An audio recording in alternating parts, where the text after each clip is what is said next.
It is time. I'm so excited. Love talking to this guy, and he is back for another season with us. I believe our voice guy has something to say about that. USC legend, Grey Cup champion, NFL quarterback, and BattleBots host. Yes! Here's Sean Salisbury. You forgot. Amazing human, awesome dude, hardest working guy in sports radio. He's back with us. Bad dude. I love that show. The one, the only, fresh off his morning show is, his highly successful morning show in Houston. Thank you so much. It is our honor. It is our privilege. Sean Salisbury. Sean, it's Dave and Jason. How are you, buddy? Gentlemen, great to be on with you. Yeah, of all the stuff I talked all my whole life, and I still miss it. Yeah. Is, you grow up thinking, I can't wait to be on the cover of Sports Illustrated as an athlete, right? That was the cool thing, right? Right. And then when you're like in TV and that, you say, well, of course I'm going to call a Super Bowl. I'm going to be an analyst in the Super Bowl. And then David Letterman's going to have me on night. That's why I'm getting on the late talk show or the cover of GQ, right? Because it's the fall issue. Well, then you say, well, I get to be on Jay Leno. Yeah, why, Sean? Because you're Super Bowl MVP now. No. You're calling the game. No, you're the host of BattleBots. Yep, that's me. So there you go, brother. I never thought it'd be like that, but I'll take it. I had a blast, man. What a great show. That was so much fun. Which random thing that is not your amazing professional sports experiences do you get more? Do you get BattleBots references or do you get Sandler movie references?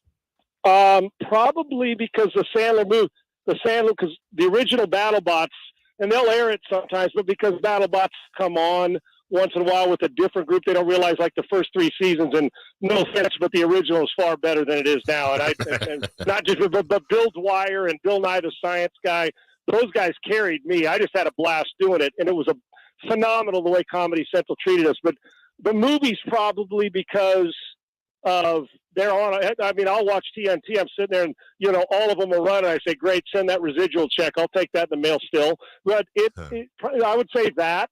But I'll still get BattleBots references on a regular basis. So I'll take, and I still get also, the Sklar brothers. I used to go on with them when they did their show, their comedy stuff. So that too. But I would say, I would say the Sandler. And Benchwarmers, and then to the BattleBots probably second. Sean, as we transition then here to football, Dave and I have talked a lot about the 49ers, I will say quarterback situation, because it's Trey Lance's job, but they keep Jimmy G, and we haven't had a chance to talk to you about that. So kind of where the Niners are going with Trey Lance, how he performed, and the fact that Jimmy G is still there lurking. What is your take on that quarterback situation? Well, first, when a guy lurks, it's okay. That's why we spent three first-round picks on Trey Lance. We believe in you. We wouldn't have mortgaged our future with a guy who'd taken us to a Super Bowl. And so his security, confidence, you can't be playing football like that. It's hard to do. And as he's known since he played in high school and college, probably the best everywhere he's been, competition's going to exist all the time. That's why Saban keeps recruiting 5 stars or Jimbo Fisher. And in this case, you get a veteran Super Bowl guy, but they have committed to you. It's your job to lose. So go and do what you've done your whole career. Now, I don't judge him from as far as throwing the ball, guys, from last week, but I do judge the survival thing, and Fields survived it a little bit better in bad inclement weather. And some you just got to deal with. Now, I don't want to make excuses or be an apologist, because I think Trey Lance showed some stuff that is going to make him a really good player, and he's got a unique talent. But he's got the decisions and some of the things that go on, he'll have to get better with. We're going to see a better idea when we get a clean field and some normal weather that a normal human being or even a freak couldn't throw in last week, and now this. So I think he's going to be a good player. He's only started 3 games in his NFL career. 4 games counting college in the last 2 or 3 in the last 3 years with COVID and the rest of it. I think they've got why he's playing is they believe he gives them a more to stretch the field vertically and horizontally, and with his feet he gives you more upside to break through the ceiling. Jimmy gives you more stability right now. I think that's obvious, and I would say that on any team that had a veteran and a second-year guy. They love the upside. The question is, what upside are we going to get? And I still think the question's out there, and you're right, it is his job. But you go 2-5, it may not be his job. And it doesn't mean his career's over, but that's the reality of this position. If it was a team that is the Bears like Fields, you're going to let him play through anything because you're not very good, although maybe they're better than we think. But when you're on a Super Bowl roster, the expectations go through the roof. You're not willing to wait till 2024 for a guy to play great. It's his gig. He doesn't have to be a hero. That's the pleasure for him that the Lawrences and the Davis Mills and guys don't have. His roster, when healthy, is lights out. Now they're going to have to play better. They're going to have to protect the quarterback better, and he just needs to get more reps. But I love the best security blanket in the NFL right now. The Cowboys wish they had it, and that's Jimmy Garoppolo. And if I'm going to trade him to somebody, which it doesn't appear the Cowboys are in that mix right now, I would have held them or would hold them so hostage that it would make them suffer to get Jimmy Garoppolo because they would have to pay for it dearly. Sean Salisbury with us. Sean, I want to take you to Monday Night Football to Denver. I know you guys have talked about this. Nathaniel Hackett, first-year head coach, goes out there. You know the drill, runs the clock down, timeout, 64-yard field goal, blah, blah, blah. So he has his press conference yesterday. He's accountable. He says, hey, should have, in retrospect, we should have given it to Russ. So my question for you is this, and this is where you come in so handy. You were in the locker rooms. You were a quarterback. You understand.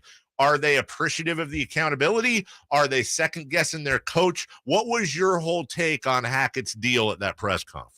Well, you appreciate the accountability. I think it would have been worse if he'd have said, if I had to do it, I'd do all over again the same thing. Okay. Or I do. I think they appreciate the fact that he seemed a little overly giddy about I mean, a little too giddy for me and the energy, but I think he wanted to get it out and jump out in front of it.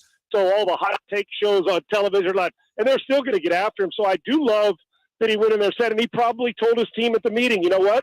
Nothing against you, McManus, but we got a $250 million quarterback. At least I would go with this. Let me put the ball in his hand.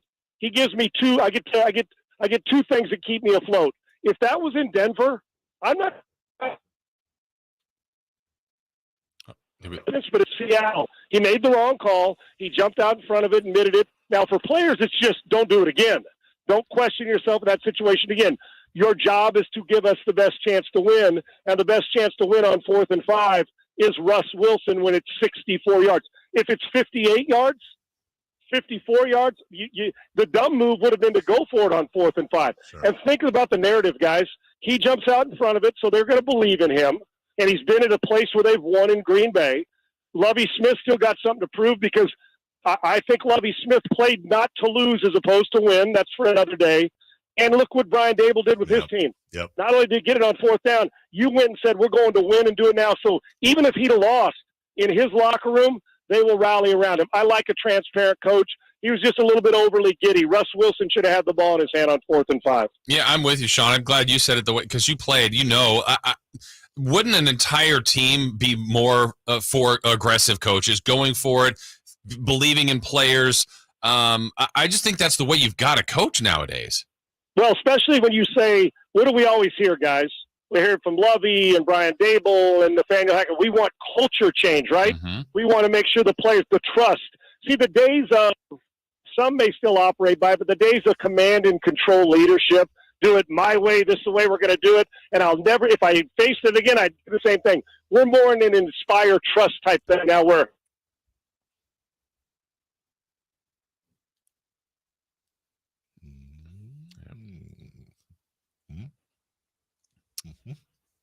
and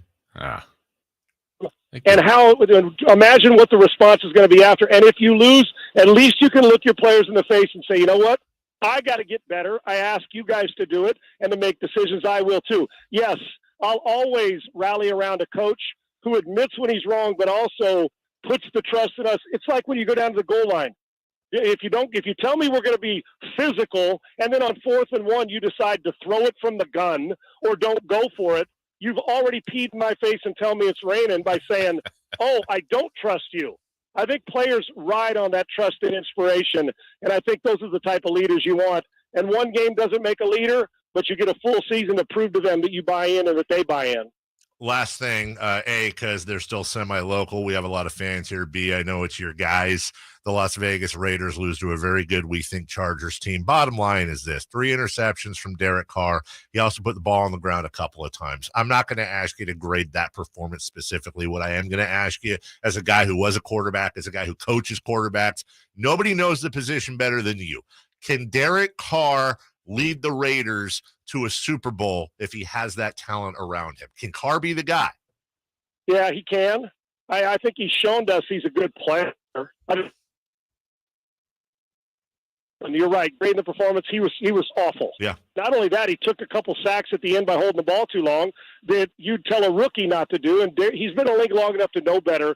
Throw the ball to your mom in the stands and let's keep it moving. So I do. And the Raiders aren't as bad as you saw, and the Chargers are as good as you saw. They are a definite super. I think the Chargers are going to win the division, even though, well, after Mahomes' performance, maybe I should take that back. right? So, but I do. I think he's capable. But you know what? Questions are always going to emerge on guys that haven't. Cousins, Carr, Prescott, Jimmy. You got me to January, dude. Are you a February guy? And it's been a minute since they got him to January the way that I think we'd want, where they win the division. So I do think Derek Carr's a good player. For him to elevate into our, I trust him all the time, they've got to win in the playoffs and go deep, and it be because of him, not in spite of him. But they're not going anywhere if he doesn't play like an MVP type guy this year. The AFC West is just too tough, and so is the AFC. That's Sean Salisbury. You can hear him each and every. We got him today, but normally Tuesdays at 8 a.m. as soon as he gets off his radio show in Houston. Love you, brother. Thank you so much for coming back for another year. Looking forward to a huge NFL season with you. Love you guys, too. Honored to be on with you. Thank you. Take care. Sean. That's Sean Salisbury. We're late for a break. We'll take that right now. When we get back, more garbage. This time, Brett Favre. If you don't know this story, even if you do, you don't want to miss this. Great journalism. And yeah, Brett Favre sucks. We'll talk.